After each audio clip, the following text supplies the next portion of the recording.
Tila umiba ang mukha ni Senator Jinggoy Estrada sa biro ni Senate Blue Committee Chair Rodante Marcoleta. Tinanong kasi ni Senator Jinggoy si Curly Diskaya na marami itong nabigay na pangalan ng kongresista. Sa mga senator, meron ba? Sagot ni Curly na wala. Sigurado ka? Safe ka na. Sigurado po. I resent that statement, Mr. Chair. I resent that statement. Safe ka na. Okay. Diba?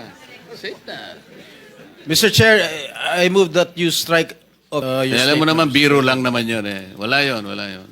Mr. Chair. So, Sa panayam kay Senator Ping Lacson ngayong September 8 ay pinangalanan nito ang isang opisyal ng DPWH na kumontak kay Senator Tito Soto upang maglagay ng maagang insertion para sa proposed national budget ng 2026. Ani ni Lacson na ang DPWH Liz Maria Catalina Cabral, ang Undersecretary ng Planning Private Partnership, ang tumawag kay Soto para sa maagang insertion budget. Kung si Soto ay isa sa mga tinawagan ng executive na yan, ay sino-sino pa sa mga member ng House of Representatives at House of the Senate member ang may insertion. Sa huli ay nanawagan si Lacson ng transparency at good governance sa kapwa nito may katungkulan sa gobyerno.